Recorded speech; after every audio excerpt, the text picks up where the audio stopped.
regresamos al noticiero y no voy a perder nada de tiempo porque ya la tenemos del otro lado conectado a Juan Pablo Pucciarelli, quien ya estuvo en una anterior oportunidad y espero que a partir de ahora lo tengamos seguido. ¿Por qué? Porque es nuestro nuevo especialista, nuestro nuevo referente en internacionales también, que no quita lo que hace Patricio Vilegrado Dalla, que lo tendremos en un ratito para hablar de Medio Oriente, sino que internacionales. Y en este instante, en este momento y en esta actualidad, tenemos que poner el ojo en lo que sucede con esta crisis institucional y política en Perú. Así que, Juan Pablo, te damos la bienvenida, como siempre. Y bueno, y el tiempo es todo tuyo para contarnos qué es lo que está pasando justamente en nuestro hermano país de Perú. Muchas gracias por la invitación. Buen mediodía para las y los oyentes también. Así es, vamos a hablar de Perú, sin duda una de las crisis políticas más fuertes en América Latina en este 2022 que se está yendo. Si te parece, primero actualicemos la información de la coyuntura inmediata y después le damos un poco de contexto para entender mejor.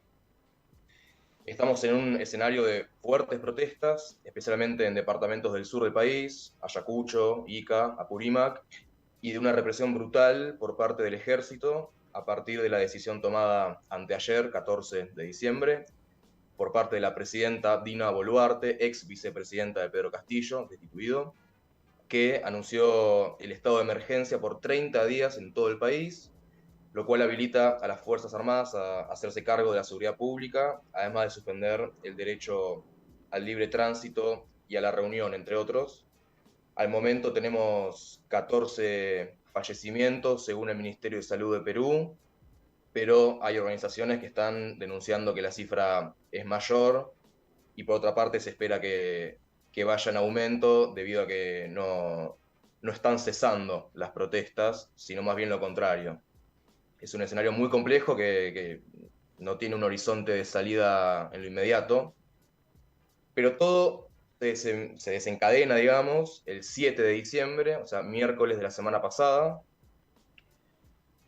Pedro Castillo, entonces presidente, por cadena nacional, anuncia el cierre del Congreso de la Nación, la intervención del Poder Judicial de la Nación y la creación de un gobierno excepcional de emergencia que gestionaría por decreto a partir de ese momento. ¿Por qué hace eso? Bueno, ese día, miércoles 7, Castillo se enfrentaba en el Congreso a la tercera votación de remoción en su contra, lo que en Perú se denomina proceso de vacancia. Y acá abro, si me permitís, un paréntesis breve para entender un poco esta cuestión, que es muy propia del Perú, a diferencia de otros países de nuestra región, que es la siguiente. Perú tiene un parlamento unicameral de 130 escaños. Con 52 de esos 130 se puede iniciar el proceso de lo que se llama vacancia por incapacidad moral contra el presidente o presidente, que es una figura muy brumosa, que bueno, ya se ha utilizado en el pasado en forma amañada para destituir presidentes. Y luego para la destitución definitiva, en una segunda sesión, hacen falta 87 votos en esa segunda sesión que digo. Castillo estaba a las puertas de esa segunda sesión, el 7 de diciembre. Acá la incógnita es qué pasó en esa mañana, porque todos los actores políticos coinciden en que los votos no estaban. O sea, a la oposición le faltaban entre 8 y 10 votos para llegar a ese número, 87. Sin embargo, Castillo decide tirar del mantel y anuncia por cadena nacional esto que dije anteriormente. Posiblemente nunca se sepa si alguien lo convenció de que sí estaban los votos o hubo otra lectura política de su parte, pero lo cierto es que ni bien anunció eso, el Congreso sesionó igualmente y lo destituyeron por una mayoría aplastante. Claro, ese anuncio generó que incluso sectores del oficialismo voten a favor de la destitución. Y no solo eso, sino que se quedó solo de toda soledad, porque ni siquiera los militares le respondieron. Básicamente, en Perú ya ha pasado esto, por ejemplo, con Fujimori en los 90. De hecho, este año se cumplen 30 años. Se cumplieron en abril 30 años del famoso autogolpe del 92 de Fujimori. Y ni bien anunció eso, desplegó militares en la cercanía del Congreso para evitar que se sesione. Sí, podríamos hablar de una hipotética profecía autocumplida en este caso. Exactamente, exactamente. Hay que ser, digamos, respetuoso de la información que hay. No sabemos bien aún qué pasó ese 7 de diciembre a la mañana, pero lo que sí sabemos es que Castillo no tuvo ningún tipo de apoyo, ni en su propia bancada, ni en las fuerzas policiales, ni en las fuerzas militares, y ese mismo día quedó detenido, no solamente destituido, sino que fue detenido, y actualmente enfrenta un pedido de 18 meses de prisión preventiva por parte de la Fiscalía de la Nación. Bueno, ese mismo día asume su vicepresidenta, Dina Boluarte, y acá quiero aclarar que, porque se dijo mucho en estas horas que es un golpe de las élites de Lima contra el presidente Castillo, y eso en parte es cierto porque desde el minuto cero lo quisieron destituir a Castillo, los sectores del conservadurismo peruano, incluso intentaron impedir que asuma, o sea que este desgaste viene desde el minuto -1, digamos, por decirlo Sí. así. Pero la vicepresidenta, que es actualmente presidenta, no es limeña, es de Apurímac, una zona del sur de Perú, humilde, también del Perú profundo como Castillo, Castillo del norte, Cajamarca, ella es del sur, Apurímac. Y se esperaba que, bueno, buscase conciliación con el sector de Perú Libre, que es el partido que llevó a esta fórmula a la presidencia del Perú. Bueno, no pasó eso. Básicamente, Boluarte, la actual presidenta, compró tiempo y está intentando sobrevivir. Para que te des una idea, las próximas elecciones en Perú deberían ser en abril de 2026. Ella primero las adelantó a fines de 2024, ahora en estas horas las adelantó a diciembre de 2023, y si esto sigue así, posiblemente en muy pocos meses hayan elecciones, ¿no? Sí, que inicialmente habían anunciado, de hecho acá lo comunicamos cuando lo dijo Dina Boluarte, que no iban a adelantar elecciones. Inmediatamente creo que al otro día fue que anunciaron que sí van a adelantar justamente las elecciones en Perú. Exactamente, está todo atado con alambres. Yo, si me preguntás una opinión, yo creo que el conservadurismo en Perú no previó que destituyendo a Castillo se iba a generar este vacío de poder, porque recordemos que en Perú el Congreso de la Nación tiene un desprestigio de, según el Instituto de Estudios Peruanos, un informe publicado hace 3 semanas, o sea, noviembre de este año. 86% de la población desaprueba el Congreso. En el mismo informe, el 31% apoyaba a Castillo. Es decir, el nivel de desprestigio que hay no es solamente en el Poder Ejecutivo, no está solamente centrado ahí, más bien lo contrario, diría. Primero está en el Congreso. Eh, y me parece que es muy compleja esta situación. Están los militares desplegados por todo el país, hay una represión muy fuerte, y no hay ningún sector de la sociedad civil ni de los actores políticos que estén vislumbrando una salida medianamente potable, al menos en el corto plazo, ¿no? Sí, sí, es como, es un minuto a minuto y al mismo tiempo también nosotros desde acá, desde Argentina, tenemos que entender que hay ciertas culturas de las instituciones y del sistema político y democrático de Perú diferentes a la habitual que vivimos en el día a día justamente nosotros acá en el país. Exactamente. Perú tiene una particularidad, como decía antes, que es que su sistema político es presidencialista en los papeles, pero en los hechos, a partir de la Constitución de 1993 que impulsó Fujimori, de la cual el año que viene se cumplen 30 años, hay una serie de mecanismos que limitan estructuralmente el poder de la figura presidencial. Los repasamos brevemente si querés.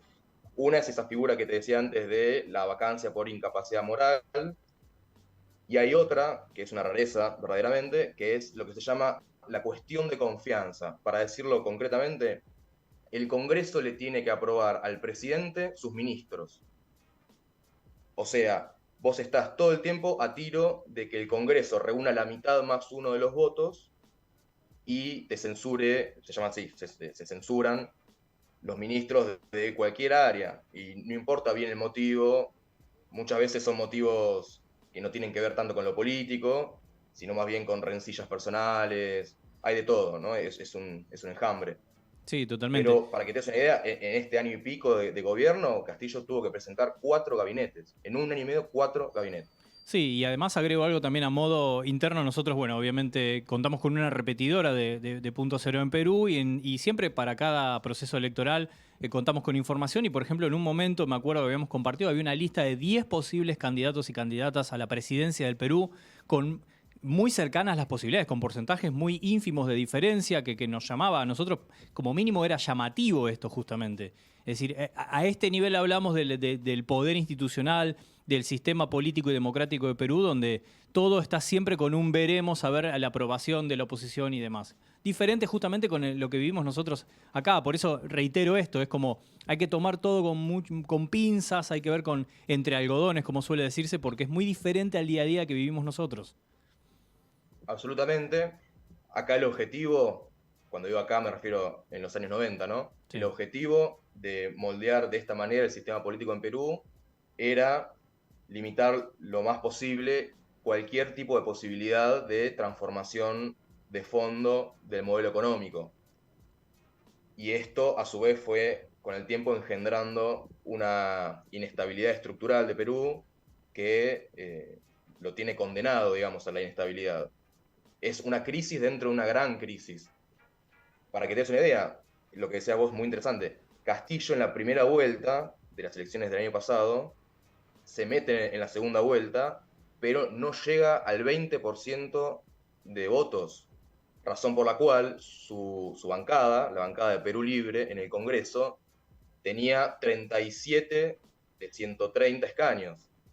Es decir, estuvo permanentemente en estado de debilidad. A eso se sumó la campaña mediática en su contra, que fue muy fuerte, sobre todo entre la primera y la segunda vuelta, denunciando que venía el comunismo, agitando la idea de que Sendero Luminoso estaba por llegar al poder, lo cual es absolutamente falso. Castillo combatió incluso a la guerrilla de Sendero Luminoso.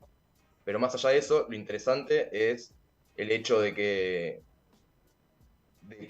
casualidad, digámoslo así, llegó a la presidencia un campesino del norte humilde y profundo, con muy poca estructura política, que fue, digamos, blanco de los ataques desde el minuto -1, como decíamos antes, de la derecha fujimorista y no fujimorista, y un poco se veía venir que no iba a durar todo su mandato. El tema es qué pasa ahora, porque no hay nadie que se pueda erigir como la alternativa para sacar a Perú de este pozo, ¿no? Tal cual. Bueno, para finalizar, Juan Pablo, justamente como bien dijiste recién, ¿qué va a pasar ahora en este, vamos a decirle minuto a minuto, hablando mal y pronto, de la situación de Perú? Bueno, lo primero que hay que decir es que lo más probable es que Boluarte termine renunciando, no sé si de acá a fin de año o en el verano, porque realmente tiene muy pocos apoyos, internos me refiero. Se peleó con la bancada de Perú Libre, como decía antes, que era, o que es todavía, se supone, la bancada oficialista. A su vez tiene que buscar apoyos en la derecha para que, claro, el sistema político medianamente se mantenga, porque nadie sabe qué hay cuando implosiona todo. Es un territorio inexplorado, no sé si me expreso bien, Sí. nadie sabe qué puede venir. Entonces, por lo pronto yo creo que van a haber elecciones pronto, no sabemos bien cuándo, va a seguir la represión, van a haber más muertos, lamentablemente, no tengo duda de eso, por lo menos de acá a que termine el estado de emergencia a nivel nacional. Y bueno, falta ver qué pasa con Castillo, porque hay sectores que lo siguen apoyando, mejor dicho, que apoyan el hecho de que se haya enfrentado con este Congreso ilegítimo, digámoslo así, en tanto tiene un nivel altísimo de desaprobación a nivel social. Y veremos si Castillo sale o no de prisión. Ese es otro factor que puede llegar a ser influyente. Tal cual, tal cual. Bueno, la incertidumbre es bastante generalizada, así que seguramente tengamos más novedades en la voz de Juan Pablo, que aprovecha y vende alguna de tus redes o cómo pueden también tener más información y seguirte y contar con toda esta data que compartís y bien compartís también y nosotros gustosos de tenerlas acá en el Noti. Bueno, muchas gracias, Diego. En Twitter y en Instagram, JP Pucciarelli. Así que me pueden seguir ahí si quieren y encantado de sumarme al noticiero. Muchísimas gracias entonces, Juan Pablo. Buen fin de semana y seguramente nos veremos la semana que viene con 3 estrellitas bordadas. No tengo la menor duda de eso. Así que te saludamos. Y también nosotros hacemos un viraje porque pasamos de Perú vamos a pasar a probablemente Medio Oriente. Ahí los tenemos a los dos, así que se saludan. Internacionales en todo sentido. Hasta levantamos la mano y saludamos del otro lado Maxi, del crack deportivo que acaba de llegar también para la producción del programa. Así que pasamos de Juan Pablo ahora a Patricio Olivera Abdala con Medio Oriente. Nos vamos directo para Medio Oriente ahora. ¿Qué tal? Buen día, Diego. ¿Cómo están todos? Bueno, un día de caos en la ciudad también, ¿no? Una semanita complicada, no diría solo un día. Me costó bastante llegar, ¿eh? 1 hora para llegar. No, bueno, por suerte llegué. Sí, la verdad que, bueno, hay algunos problemitas, no solo acá en Argentina, ¿no? Pero bueno, un tema central que se está hablando ahora en Europa, sobre todo, es la crisis energética que se viene, ¿no? Si bien se estuvo hablando que las reservas energéticas por ahí para este invierno podían, o sea, estaban completas, digamos que pueden empezar a fallar y también empezar a haber escasez de energía, sobre todo, ¿no? Lo que tiene que ver con el gas, que ya tanto lo hemos hablado y que parece que siempre volvemos con el tema, pero bueno, recordemos que Europa está entrando en el invierno, un invierno bastante crudo, bastante duro para lo que es a comparación de lo que nosotros vivimos acá en Sudamérica, pero bueno, que no es menor. Y que si bien Estados Unidos, bueno, tiene como reservas de gas también como para proveer a Europa un poco, la crisis se va a empezar a sentir a mediados para nosotros, digamos, tal vez en enero, quizás en febrero, pero bueno, eso es lo que se está hablando hoy, se está planteando en la Unión Europea, esta situación que no va a ser menor y que obviamente cuando se vaya el Mundial y cuando pase el Mundial, todos los problemas que están, digamos, dando vueltas, no solo energéticos, sino un montón más, van a salir a la luz, ¿no? Acá también en Argentina, ¿no? Obviamente. Pero bueno, nosotros queremos festejar igual, pero básicamente es eso, ¿no? Porque la guerra en Rusia y Ucrania, entre Rusia y Ucrania sigue latente, sigue en estado de emergencia. Si bien en Ucrania hay un montón de lugares donde se empezó la reconstrucción de las ciudades, hay como un parate, ¿no? Pero en verdad los enfrentamientos siguen. Rusia obviamente responde después de tantas pérdidas y tantas bajas porque Ucrania recibió mucho armamento, de hecho también se está discutiendo eso en la Unión Europea, si se sigue proveyendo de armas a todo lo que tiene que ver con el ejército ucraniano, que eso también es un impacto que va a tener en la duración de este conflicto, ¿no? Y a medida que el conflicto se extienda, la crisis energética también va a ir creciendo, ¿no? Pero bueno, estaba diciendo que, bueno, entre el conflicto de lo que es Rusia y Ucrania, también Rusia está como ahí aguantando, está latente, ¿no? Para ver cómo son las respuestas que hay del otro lado. Obviamente va a seguir con su lluvia de misiles sobre lo que es el territorio ucraniano, pero bueno, está como, si uno empieza a ver y a sondear todo lo que son los medios internacionales, está como digamos, en una meseta el conflicto, pero bueno, eso no quiere decir que haya terminado, ni que esté mejor, ni nada por el estilo. Porque obviamente otro tipo de crisis es lo que empieza a traer atrás de todo esto. Bien. En relación ya como para ir finalizando, no nos queda tanto tiempo, nos metemos de lleno en Qatar, a horas podemos decir del fin de un sueño y el inicio de otro tal vez.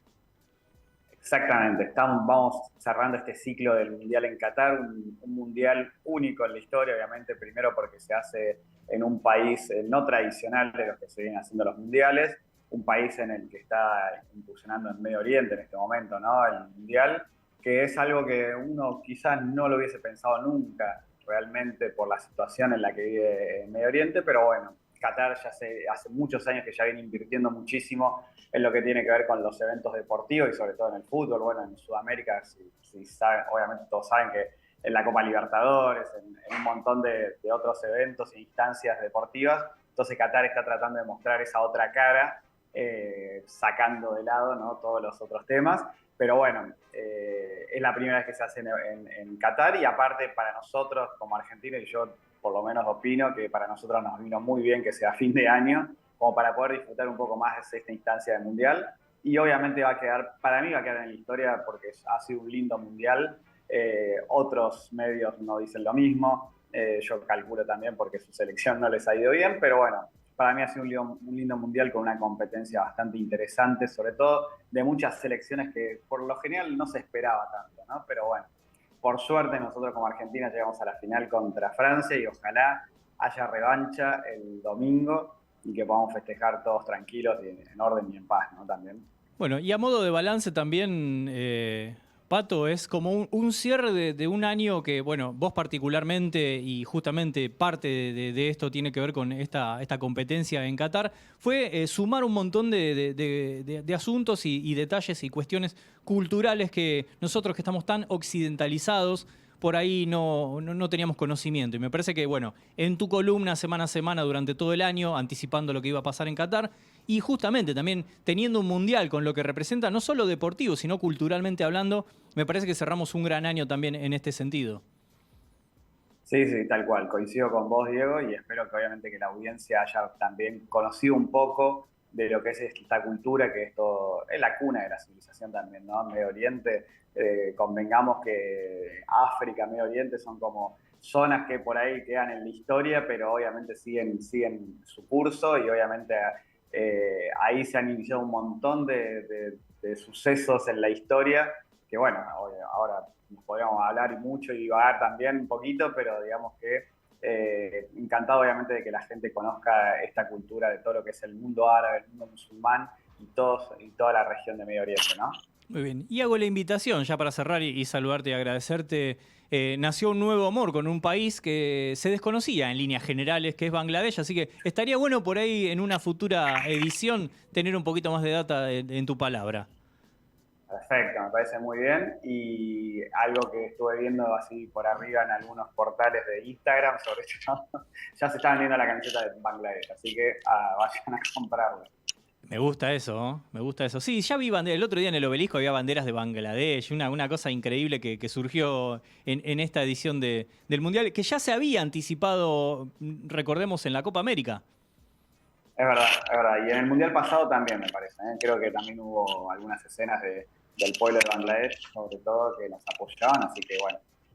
Nada, nació un amor con este país, ¿no? Y lo que es gracioso, no sé si también lo pudiste apreciar, que nosotros vemos a Bangladesh como un hermano chiquitito nuevo que tenemos, disfrutamos, y si ponemos a ver los números, la cantidad de habitantes y demás, decimos, no, en realidad son muchísimos más, es como una especie de, miramos a Uruguay con poquitos habitantes ahí al lado, queridos, y en realidad es un país con muchísimos más de lo que uno cree. Exactamente, yo propondría que hay que invitarlos a jugar un partido de fútbol a la gente de Bangladesh, a la selección de Bangladesh acá con Argentina. Bueno, justamente a raíz de eso, y ya para finalizar, la embajadora propuso que la selección argentina juegue un partido en Bangladesh. Va a estar interesante eso. Difícil, porque va a ser un lío tremendo de gente eso. Pero tremendo. Bueno, ojalá que sí. Así que bueno. Bueno, Patricio, la verdad que un placer como siempre. En este bloque súper internacional, porque recién contamos también con la palabra de Juan Pablo Pucciarelli, que se suma al Noti en internacionales, en este caso hablando de Perú. Y ahora Patricio Olivera Abdala, ahora va a vender redes en lo que respecta a Medio Oriente. Pato App para todos ustedes en Twitter y bueno, obviamente en el portal de Punto Cero. Muy bien, nosotros con un bloque muy nutrido en información del ámbito geopolítico, de política, de instituciones y también del sistema democrático, entre otras cosas, y por qué no, mundialista, lo que vamos a hacer inmediatamente es escuchar el flash informativo con la información muy abreviada de lo que tienen que saber este viernes y luego una canción porque ya tenemos que darle la bienvenida al fin de semana. Sí, ya es viernes, así que música, volvemos bien arriba y despedimos y cerramos con un contenido más esta edición del Noticiero.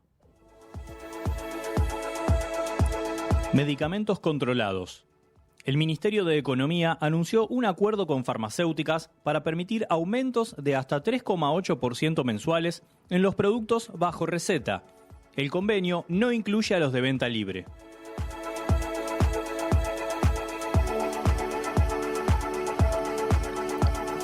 Presupuesto bonaerense.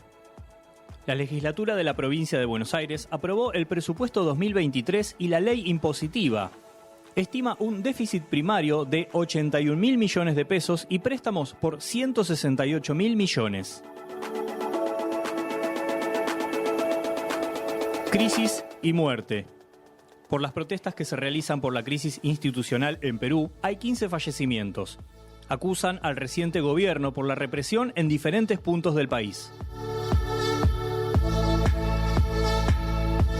Merecido descanso. México aprobó la reforma de la ley del trabajo para que, desde el mes de enero, las vacaciones lleguen a ser de 12 días el primer año de trabajo. Pasa de los actuales 6 días y además podrán ser de corrido.